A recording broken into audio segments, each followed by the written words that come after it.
Welcome to Learn or Be Learned.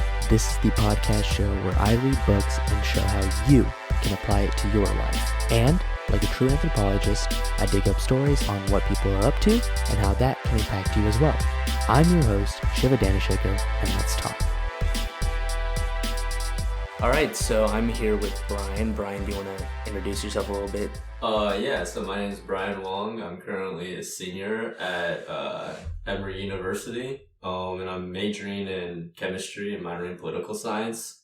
Like most people at Emory, I'm on the pre-med track, and I'm getting my master's in medical sciences before applying to med school. Okay, and what was the reason you decided to go with master's? To be frank, like the first 2 years of college, I sort of fucked up, straight up. How so? I think it was just a real lack of motivation and really understanding what I want. Mm. I know for a lot of people in general, their parents want them to follow like a certain path, right? And it's not really exactly what you want. So, my mom has always said, since I was a little kid, me and my brother, one of y'all has to be a doctor. Yeah. One of you. And, unfortunately, my brother is 4 years older. He didn't become a doctor, so... maybe she was joking or maybe it was serious, but I guess just growing up, I always had that idea, though, right? Because in high school, you don't really know what you want to do. Yeah, of course not. Right? No one really knows. But, I guess doctor sounded nice. My mom always wanted me. So when I was going down that pre-med track, like the first 2 years, I remember taking a class and I was like, dude, I hate all of this. Like chemistry, Chem 150 with Dr. Powell. Anyone who's from Oxford listening to this, you know the strife. Dr. Powell is the worst. I had her for that same class, yeah. She's the worst, but I don't know, I just came in. I didn't really know what I was doing. I think it was also a maturity thing as well. I really took for granted the opportunities that I had. And then it wasn't after, a couple of things really just went downhill for me that I was like, I really got to get my shit together if I want to go to med school. I think what turned it around for me was, I forgot his name. It's a legend. One of the 203 chem professors. Nakomo? No, not Nakomo. Not Nakomo. Nakomo's not turning around anymore. No, the dude from Iran. Sadine. Dr. Sadine, that's my man. Yeah. So after that class, I really fell in love with chemistry. And then, I don't know, that gave me more vision of what I wanted to do. Mm-hmm. And then, Dr. Fankhauser is always a great mentor to me. I was just talking to her. She's really just trying to, get me to think about questions that I should be able to answer myself. I think all good mentors do that. They don't tell you, you should do this, you should do that. They give you questions that you should ask and think about yourself and that you should answer yourself. And I'm really lucky that, I had a good relationship with her. And then, so when I got to main campus, I was like, I'm a junior. I got to step it up. I really got to start putting in real work, thinking about what I really want to do. Mm-hmm. And then, there's just a lot of opportunities on main campus. So I just, was volunteering at the hospital and just connecting with patients, working with nurses and doctors. I just felt like that was my calling. Like that's what I really wanted to do. Mm-hmm. But the problem was I fucked up 2 years out of the 4, right? So, So now it was like, where do I go from here? And I don't really see the master's as like, I'm getting a master's to like add something to myself. It's really giving me a second chance. Mm-hmm. I think that's how I see it. Mm-hmm. Because the master's, I guess the first year really is close to the curriculum of first year med students. Mm-hmm. And the second year is research. And that's also something that I really needed was research on my CV. So it just, to me, seemed like master's was the best choice to get into med school. Mm-hmm. But, would I want to do an extra master's if I didn't need to? No, I would not, Yeah, I like that. I like that a lot because I think one thing that's really hard is people don't look at how they should cater for themselves. Mm-hmm.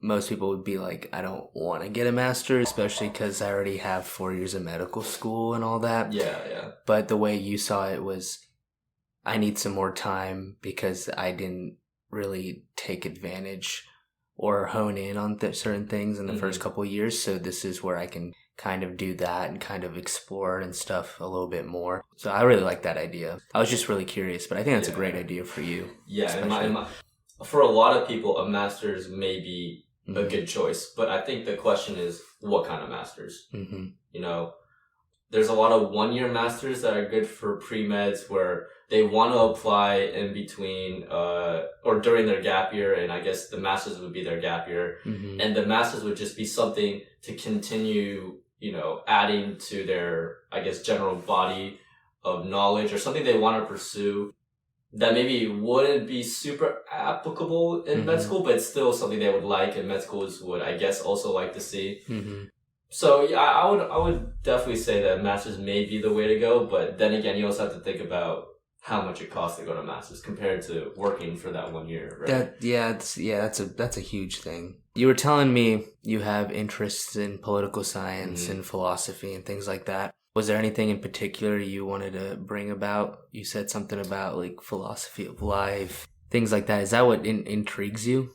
I just like thinking about these kinds of things because I guess now in our nation's time, because we're under such turmoil, there's so many philosophical, moral issues that we have to tackle. In high school, I did the IB program, and one of the things was theory of knowledge. Now, at the time, I was like, this is so bullshit. Like, how do we know what we know? I don't know. It's in a textbook. You know? Just read it and you know it, right? Yeah. But now that, like, I think at the core of it is trust, right? And I think, I'll give you an example. So people who are in STEM, right, or do any kind of science-based curriculum or academics, right? You know that in order to know what we know, we have to create experiments. We run the experiments, we see the results, and we compare it with what we thought would happen, right? And then based off of what happened from that experiment, we'll do more experiments to try to better explain. But other than that, that knowledge is handed down over time through teachers, through, you know, textbooks, whatever. And sometimes it could be really removed from the general population. So I was like just scrolling through on Instagram the other day, and, you know, I guess this whole COVID, there's like a lot of debate on COVID, right? What should we be doing? Why are we doing this? There's a lot of comments saying that people shouldn't wear masks because yada yada reasons, or they read it online. And I was just thinking about, like, how do we know what we know? Like, how do we know that masks actually work? How would they know that masks don't work? Right? Because the only way that you would actually know is if you trust someone who's done the research. Right? So I think that trust is really important, right? The only reason we are graduating with this diploma is because we trust our professors enough that we accept the knowledge that they give us, right? And then we can demonstrate that knowledge enough to, at a certain standard, to receive a diploma. I'm wondering, based off of what you've said, whose trust matters most? We have the professor's trust, the university's trust, society's trust, based on the ranking of the university, your degree, your years spent, etc., your grades. That's really interesting, right? Where do we put that trust? Where does the trust go, and which trust overpowers the other? Yeah, I mean, that's a really good question. That's a question, you know, I have difficulty, you know, answering, because on the one hand, I'm like, when I read these comments, right, I'm like, oh, you should definitely trust, you know, these scientists, these top government officials. But then when I take a step back from their perspective, I'm like, but why should they? You know, because they're so disconnected from trusting these scientists or government officials that, yeah, it could be difficult to trust them, right? So I think in many ways, it's sort of like a give and take, right? It's important to be able to trust, but there's a big caveat. Why should we trust someone? You know, how much do we trust someone? I think it's the how much that's the most important, right? So, and I think, you know, especially at Oxford, they really taught us critical thinking. You know, all those Q classes, you know. Yeah, literally those Qs. Those Qs are the worst. Do you Do you think in your life you trust people more emotionally or logically? Let's say your parents say one thing and your professor says the other. In that sense, you might go more with the logical approach of, I'm paying this person and he's telling me this. But other times you might think, well, my parents think this of me and they know me better because they've known me my whole life, versus this professor said something about me which was kind of rude, but he doesn't know me very well. Right? So in certain aspects, I feel like trust goes either with more logical or more emotional, or maybe even both of those were considered emotional. I don't know. Do you, in your everyday life, do you see a lot more, do you think that you go with the more emotional attachment of like social attachment or like logical attachment? I think in the past, definitely more emotional attachment. But I guess now more logical. But then again, it's really important to listen to both sides. There's been a lot of times where my gut has really helped me, and a lot of times where it's gotten me into a lot of trouble. Yeah. Right. Right. You know, just not only just in actions, but also you know, on a test, you know, A or B, which one is it gonna be? Like you had that gut feeling, and then man, you got it wrong. Yeah. Just, you know. But I think it's really important to listen to both and try to take the core aspect of what the emotional and the logical are trying to say and try to put it together and see how that aligns with what you think or how you think. So, for example, my mom was like, you know, you have a good interest in public health. You've done a lot of public health stuff. Why don't you think about, you know, maybe going into getting your doctorate in public health, right? And then a lot of my my pre-health advisor, they still think, you know, that I should still be on the MD track, right? Working towards my MD, right? So on the one hand, yeah, my pre-health advisor is always there for me. That's more the logic side, right? I've done all the courses. I've written a personal statement describing why I'd like to. But then my mom is also, she's not wrong, right? I also do have a love for public health, right? So it's really taking those two aspects and seeing what I can do with them together. And I think a lot of times today, people would just shut out one or the other. And maybe society as a whole, that's starting to get sort of problematic. That people maybe only rely too much on the emotional, right? Then really listen to the logic side, you know? Probably like a balance. Yeah, I think a balance is always good. But I think it's more of a balance as a whole, right? Sometimes more logic is needed than emotional, and more emotional is needed than logic. Per instance basis, kind of thing. Yeah. But I think it's just most difficult trying to figure out how to manage that balance. I mean, dude, I've never taken a philosophy class. Those classes, honestly, to me, sound so confusing. I have had friends that have been in those classes and stuff, and I look at what they've done, and I'm like, this doesn't make any sense. But it is kind of cool when you're just talking to people and you're thinking about, like, what really is, you know, nationalism, or what really is morality, right? So, like, for example, nationalism, it reminds me of this topic I like talking about a lot, which is morality. Morality is very, very interesting if you think about it. The way I see it and the way I like to explain it in my definition, kind of, that makes a lot of sense, is we don't really know what morality is, but we know what morality isn't. You know? Yeah. It's a lot easier to say that's not moral, but it's a lot harder to be like, this is what morality is. You should be doing these things. These are moral things. But it's a lot easier to be like, these are, you know, not moral things, like how humans treat each other, animals. Like, I think morality is interesting because it's as subjective as anything else. Right? There's different levels of morality. There's individual, societal, government. Like, it's also layered. It's just a really complex topic that can kind of be thrown around very flimsily. Yeah, I think it's always really difficult to talk about morality because not only is morality extremely subjective, right? It's also dependent on your own culture or identity. Yeah. right? So there's some things that, you know, you can do in the United States, but if you do them anywhere else in the world, you know, they're not gonna like that. Yeah. Yeah. Right? There's certain things that if you do it in a Chinese household, they're not gonna like, but is acceptable in America. Right?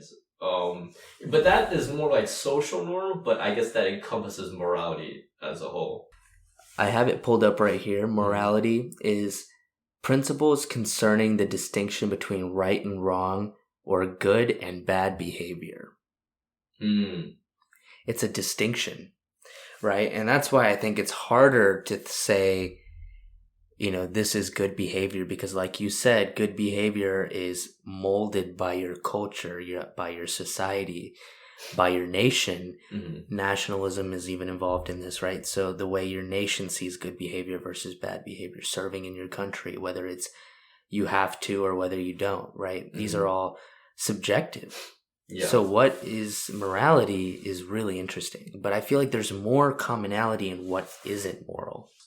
In what is moral versus what isn't? Well, I think there's more commonality from human to human about what isn't moral versus what is moral. Because I think what is moral, do you get what I'm trying to say? I feel like, I know what you're trying to say. I feel like good behavior is harder to say and have it be uniform because of the way things shape you, and that's why it's subjective. But I feel like bad behavior, there is a baseline for. Yeah, I mean, so I think there's like a lot of wiggle room and gray room as to what is moral. But it's pretty set in stone around the core tenets of what is immoral, right? In almost every nation, rape is illegal. You know, everyone knows that rape is bad. Everyone knows that murder is bad. But I guess it's like the smaller things. It's the gray area. It's the gray area that's, you know. It's should women have to, you know, cover themselves up in public? Like maybe Western view is no, they should be allowed to do what they want, but maybe in their culture they don't see it as a problem, right? Some Islamic cultures, some Muslim cultures, they might not see it as a problem to wear a hijab and things like that. So it's where do you cross that line of what is moral and like not push it on other people too? Yeah, and that goes back to the whole idea of freedom, right? I guess that's something that the United States really prides itself on, but really now it's just used as rhetoric to do sort of whatever we want, right? Because I think in the past, the founding fathers, it wasn't the freedom to do exactly whatever you want. It was the freedom to practice different religions, but more so it was also to be able to have conflicting ideas that you could hash someone out with, right? You know, back in probably before the 1800s, right? You know, Europe was largely a monarchical society, and where the monarch says that's what goes. So, you know, these ideas of freedom were built more upon being able to express oneself, being able to do like religion, but not what you could do whatever you want, right? Not the way that it's now thrown around in today's culture, where you know people use freedom to be able to not wear a mask. People say they want freedom in order to buy a shitload of firearms, right? Yeah. Right. I get what you're saying, right? There's freedom to be yourself, freedom to live how you like, but that freedom shouldn't come at a cost to other people's safety and freedom. Yeah. So it's just, I think it's dangerous where we're using freedom really to justify our individualistic natures when not really considering. Well, let's go into firearms. Yeah, let's go to firearms. Yeah. Do we really do? I know right where that's starting. Do people really need that many guns? Right? Yeah, there's gonna be some people watching this like fuck you. Yeah, but I mean, it's a good question, right? At what point does it become a potential hazard for human life. See, what I'm most confused about, and I think this is a hard statistic to find, is are we safer if everybody owned weapons or if certain people owned weapons, right? If the police force and other forces and law enforcements and stuff had weapons, would we be safer in a society that was like that, or would we be safer in a society where everyone had a weapon? And that's where I don't understand is human psychology and nature, right? And I guess that's why the question is hard. Like, we see school shootings, absolutely horrendous. Like, all the time now. Yeah, school shootings almost once a month. Yeah, and for little children, like, obviously, and even if every family had guns, kids don't have guns. So where do we draw the line with how many people have guns? How many guns do you have? When do we feel safe as a society? Yeah. The problem with firearms, we have to sort of understand why the Second Amendment is there, right? So the Second Protection. Amendment, right, not only is protection, but be able to overthrow a regime that's fair. That's harmful. That's not good for general society, right? Yeah, if we took away all power from people. All the power, right? Yeah, so then you would never be able to overthrow a government that got very powerful. Yeah, and I think that's sort of why the Second Amendment is in there, because of the Revolutionary War, right? The Revolutionary War would not have happened if a lot of families didn't own a firearm. It just wouldn't happen.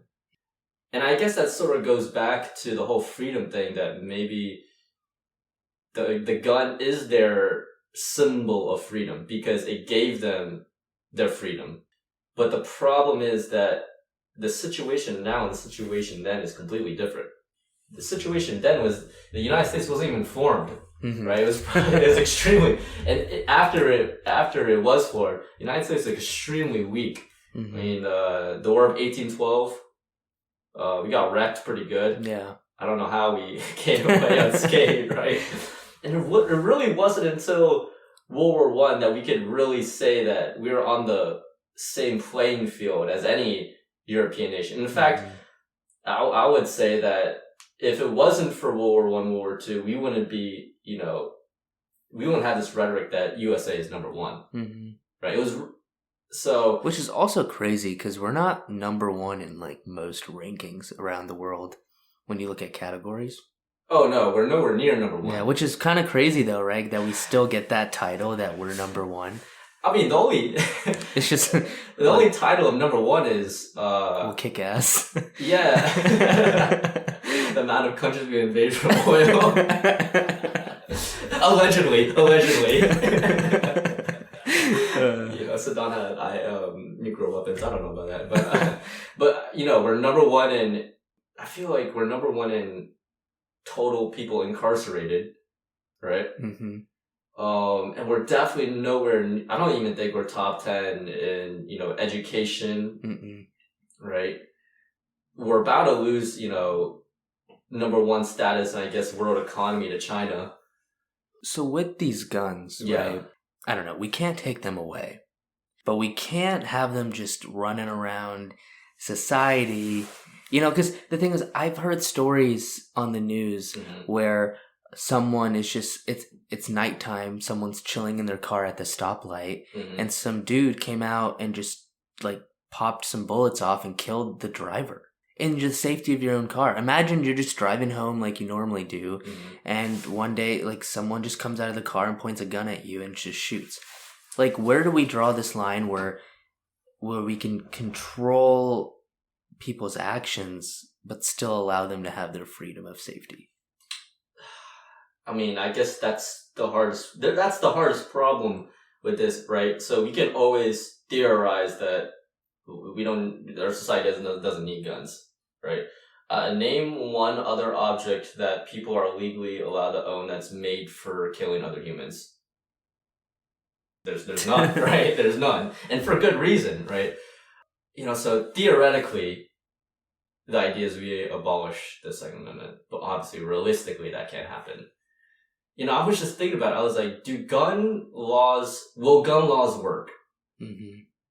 because we can make it harder to get a gun. We can make we it can harder. increase education for a gun. Mm-hmm. And I think these are all great steps. I think if you have to, and I don't really know how it works, but I think like, renewing a license every year, having to pass a test, be up to date on the education of it, all these things I think would make it a lot easier. Mm-hmm.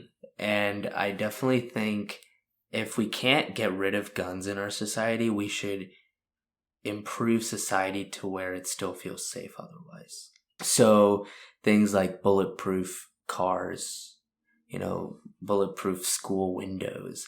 But this also in a way feels very extreme, do we really have to live in a society that's like this? But I don't know. I really don't know how to tackle this problem. So I think the core issue is probably mental health. Mm-hmm. Right. It's not every day that someone just wakes up and decides to go into a school and just unload, right? Mm-hmm. So the core issue is mental health, and I think that's something that everyone agrees on.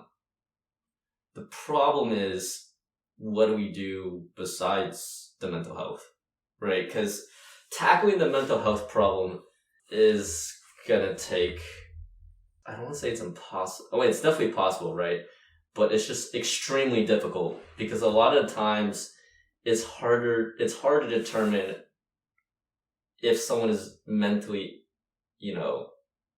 stable enough to own a gun or not. Mm-hmm. A lot of times these shootings.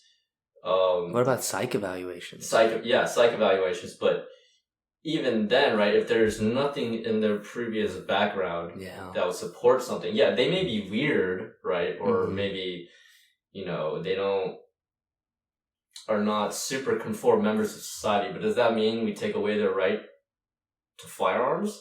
I don't know.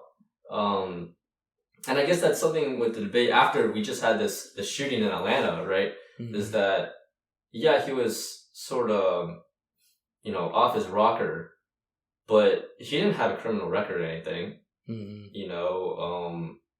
He had an Asian fetish and he frequented these places. But does that give enough evidence to take away his Second Amendment right to own a gun? Well, even if we did have stricter legislation or background checks, right, his background would probably come clean. Mm-hmm. Well, let's think about how history often repeats itself, right? The Prohibition. We tried to get rid of alcohol. Mm-hmm. All we ended up having was speakeasies and people going under the radar on drinking liquor. I mean, you can still go to speakeasies today, right? Mm-hmm. So, and alcohol obviously came back because there was huge backlash. I think if you got rid of someone's, main personal amendments, like the, Second Amendment with guns, I think we would just see a backlash. I think we would see a lot more guns, but more under the radar, unregistered, unlicensed weapons, because, you can't get them licensed anymore. Mm-hmm. So I don't think taking it away will, and maybe if we lived in an ideal society of a world where, violence never happened, we don't need guns. But I think talking about the harsh reality of where we are today, I think if you just happened to just strip the Second Amendment, I think that would cause more harm than good. Yeah. I think the only thing we can really do at this moment is make it harder to get a gun. And not that we're trying to detract people, but we're trying to educate them more. Mm-hmm. Maybe continuous psych evaluations, that might cut a little bit of the numbers, not all of it. But I think mainly we just need to increase society's, safety standards. But that also feels really weird because, like, imagine, dropping a little kid off at school, elementary school, and they're going through, like, metal detectors and, like, a little scanner. Like, it looks like you're putting them in, like, a prison. Yeah, it does look ridiculous, but, it's just sort of that point where we're almost at, like, an arms race, right? Mm-hmm. Can you rely on the police to save your life when someone's pointing a gun at you? No. Mm-hmm. So the only way, logically to save yourself from someone pointing a gun at you is if you own a gun. Mm-hmm. But then that goes back to problem number one. More people own guns then. How do we know that, they are responsible enough to own, use, and then that they won't turn it against someone in the future? Mm-hmm. Right? So a lot of people, they may be emotionally and mentally stable now, but can we trust that moving forward? It's a difficult one to say. I think you were onto something about the core being mental health. Mm-hmm. I think overall, out of everything that needs to be done, I think this country needs to focus more on its mental health standards. Yeah, for sure, because I think for so long, mental health has been a very stigmatized issue. Look at homeless people. Most of them often have a disorder of some sort or a mental difficulty, like, schizophrenia, things like that. Mm-hmm. We often see that more with homeless people because they're stigmatized from getting a job. I talked to Autism Awareness Organization in my last podcast episode, and they were telling me even that, autism is stigmatized. It's harder to get a job. So I feel like mental health education is really important, but also this discrimination and stuff, I think makes a big difference in how we operate as a country. Improving the mental health of our entire nation would take like a top to down reform. Oh yeah, education, everything's got to be support, everything. And I just don't even know if our country is even capable of having that conversation yet. Right. So I think the logical answer that everyone comes up with when a shooting happens is take away the guns. Mm-hmm. Normally it's like, what kind of gun? Well, it's like, AR-15 style. Also, just for anyone out there who's curious, AR-15, the AR does not stand for assault rifle. AR stands for Armalite, which is a company that produces a style of gun that's widely described as AR-15. Right? But a lot of different companies make a gun chambered in .556 that looks like an AR-15, or essentially an AR-15 pattern. I guess that's another question. Should we be having such powerful weapons in our society? Like, do we need anything more than handguns? Semi-automatic, automatic, all these other kinds of weapons. Do we really need those? Desert Eagles, Desert Eagles, Barrett 50 cal. Like, what are you doing that requires you? Like, you are. Yep. Hunting dinosaurs. That's what you're doing. No, we don't. Yeah. Like, why do we need a Barrett 50 cal that's used to stop cars? Yeah. Vehicles, anti-material. That thing literally will shatter your skull if a 50 cal touches you anywhere on your body, you turn into jello. It literally, like, I've seen it, like I've seen some like mannequin stuff on YouTube when they like shoot him and test him out. And it's honest, and same with Desert Eagle. It's just terrifying how much of a blow that just like hits. Like, it packs a punch. It really does. So yeah, so why do we have things like that even? And it's kind of like what you were saying with the whole regime thing. Like what if we needed to overcome the government's dictatorship or power? And that makes sense. Like, you'd need stronger artillery. Like, you don't want like the U.S. government in like tanks and stuff, and like we're like running around with like a singular pistol, or worse, like like kitchen knives or something. Yeah, I don't know, but I guess back then it was the assumption that military technology, what you could own in your house, is moderately comparable to what you had on the field of battle, right?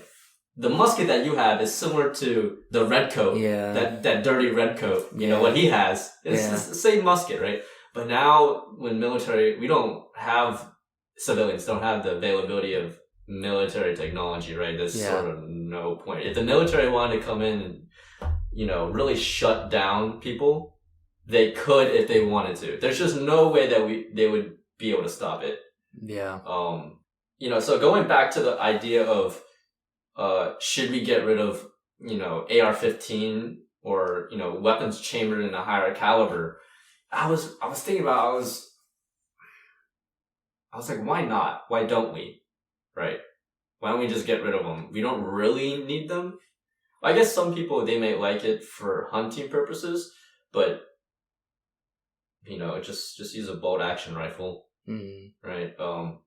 But I was thinking about it, and I was like, if we get rid of the AR-15 pattern or style of rifle, and we just had pistols, there would still be shootings. Because I don't know if you remember, but way back in the day, Virginia Tech, Remember that? Mm-mm. Which one are you talking about? Long time ago. I think this was at least 10 years ago, but there was a really big shooting at Virginia Tech. And the guy just used pistols.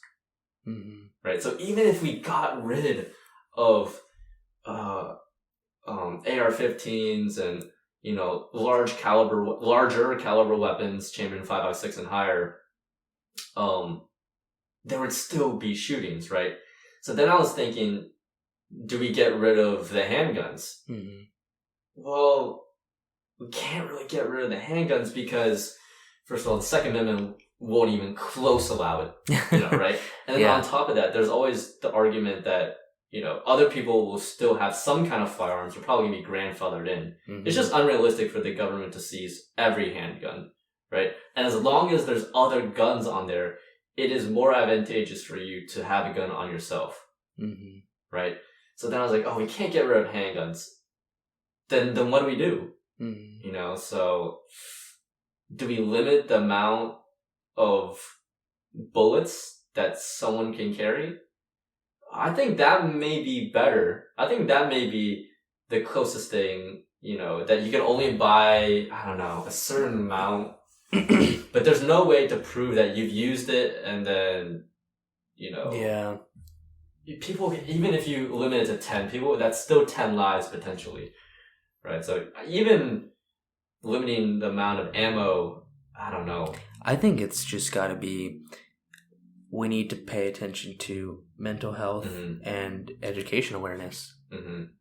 You know, we have cars. I mean, by that standard, you could go around killing people in a car, you know, you could just run people over, but we don't see that happening every day. That's true. So I think, you know, obviously guns have a different connotation than a car, but my point here being we can live in a society with dangerous machinery mm-hmm. and we do it all the time, you know, but we have to learn how to live with it and not be fearful. Like, I don't want to have to be fearful in a shopping mall, whether I personally own a gun or not, or carry one or not. Mm-hmm. I don't want to have to walk into a shopping mall and be, like, worried, like, look around my shoulder, make sure no one's, like, trying to go crazy, you know? Yeah. So that's, like, the ideally where we need to be as a society. And this might be a real bummer, but I don't know if we can ever stop the shootings. As long as there's always guns on the street, people own guns, and guns are moderately available. Mm-hmm. I mean, sometimes it can be very easy to get guns, but you know, there's still background checks. What about stunning weapons? Like, why isn't that a big thing? Like, why don't we just all carry guns that shoot like little tranq darts or something? Just like knocks you out. You know? I mean, like, if we were gonna take over the U.S. government, I feel like tranq darts would work too. Just like knock them all out. I know, but you know, imagine if teenagers got their hands on tranquilizer. There'd even be a greater drug pandemic, right? Yeah. It's just forget about weed. Just drink the tranq darts, bro. You got that piece on you. It's like beer pong, but with tranq darts. Tranq darts, yeah. You wouldn't even protect yourself. You just shoot your friends at a party. You want to get rid of alcohol? Just everyone have tranq darts. Honestly, I think we figured out the real cure here. I think we cured alcoholism. I think we just did. No, I think I'm just joking though. That would be way worse. That would be worse. So a lot of people, and there's a lot of debate on this, a lot of outcry. People want to defund the police. People want to. I've also seen this, and I'm saying everyone's saying this, but get rid of the police, replace with a lot of mental health professionals, a lot of psychologists, psychiatrists, but a lot of sentiment is defund the police. Here's why I don't think that may be the best move.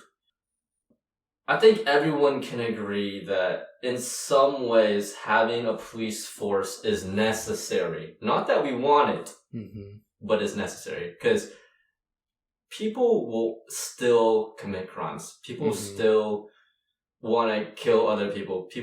Rape will still happen. Crimes will still happen, right? Public safety still needs to be maintained. In order to do that, you need an effective police force, right? Yeah. It would just literally be like mobs all over again. It would be like people just, blackmailing people. Like, it would be like a guy in a black trench coat, like, walks into your shop and it's like, yo, give me another few $100s. And there's no police. So, like, you can't go to anybody. You're just gonna, like, either you get shot right there or you give the money. So I think you're right. I don't think we should be defunding any law enforcement.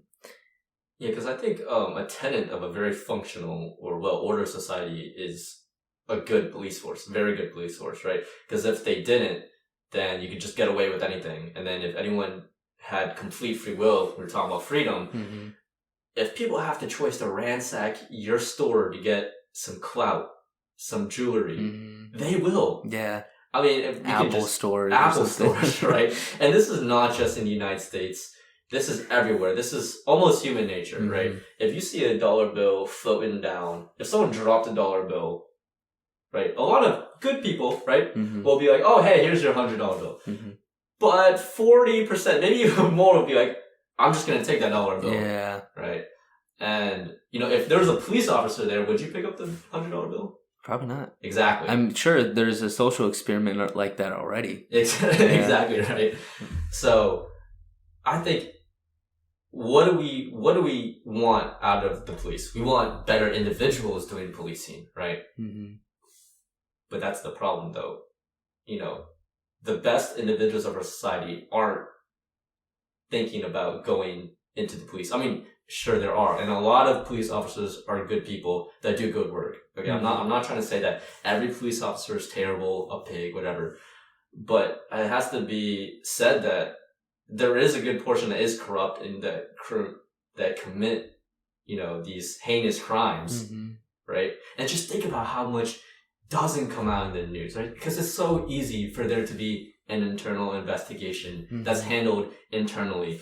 And really, there's not too much that you or I or the general public could do about that, right? You know what I don't get is, at least here in the U.S., from as far as what I can tell, is we see over and over again people making generalizations on groups. 9/11 happens, oh, Muslim people are bad. Back when, we were talking about Hiroshima and all the bombings, like, we had internment camps on Japanese people, and we saw even a little subjugation against Chinese people as soon as COVID happened. Like, we see this overgeneralization statements made on groups, and I feel like we're doing the same thing over again with police. Like you said, there's good cops, there's bad cops, and it seems like the ones that are being, like, doing dumb things oftentimes, and sometimes, like, it's really hard to judge them and from the safety of my bedroom, really watching the news when they're out at 3 a.m. in Chicago. Like, you heard about what recently happened with the Hispanic kid, right? Yeah, like, it's terrible. Like, it's so unfortunate that he died. And I think we need to create a better system and not, like, killing first. But, also, if you think about the cop, like, it's 3 a.m. It's 3 a.m. You're scared too. From his angle, all you see is a kid reaching behind his back. But what the kid really was doing was throwing the gun away out of fear. And the kid was only 13 and he probably wasn't thinking either. So they were both just scared. But what I don't understand, whether that cop, good or bad, whatever, right? Like, people have their opinions. I don't understand why we're making an overgeneralization enough to be like, defund the whole police department, like, get rid of this. I think it's counterintuitive. I think if we really want to see our police department get better, I think we need more funding. I think we need more funding for education, more awareness. I think we need to teach, if they're going to shoot, to, like, maybe shoot the leg. I don't know, like, what? I feel like first assumption is shoot, like, chest or head. Like, you know what I mean? Like, I think we need, like, a better system, more learning, education, and more funding for that. Yeah, definitely, for sure. Because how do you attract quality individuals to do a job? By paying more. Right? Would you do a very hard job if it was cheap? No. Right? Yeah. So how do we get, it's also, we have to, and this will not happen in our life. Well, maybe at the end of our lifetimes, is changing the perception of police officers, right? That's going to be so difficult because we can't do it right now because it's still happening, right? Right. We just had a trial, and then literally that day, some woman was killed because she called the police that she was getting attacked, and she had a knife in her hand to defend herself. Police officer pulls up to the scene, sees a woman with a knife, assumes that that's the person doing attacking, kills the person who called the police. So it's really hard, but I think the number one thing is we have to get better training. Yeah. See, if there was a better system in place, he'd be like, maybe something, and I don't know what that system is, obviously, but we would need something like he would have approached the situation a little bit more differently, a little bit less subjective, and been like, hi, enforcement is here, what is the problem? And then hear him out instead of just being like, weapon, shoot, I think we need a better system in place. And I know there's misinformed cops, there's racist cops, there's good cops, just like any other people out there, there's within each race, there's people just like that. There's good people, bad people, racist people. Exactly. I don't think it's just because, cops are cops that we should just get rid of them altogether. I don't think we'll really grow as a society that way. I think it would be very chaotic. It'd be extremely chaotic. Yeah. So I think there has to be an increase of funding to not only have better training, right? But to number two, pay the officers better. Yeah. On top of that, and I know this is pretty controversial, have more police officers. Now, let me tell you why. You wonder why that police officer is probably dead tired. Well, I hear a lot that police officers have these long shifts, right?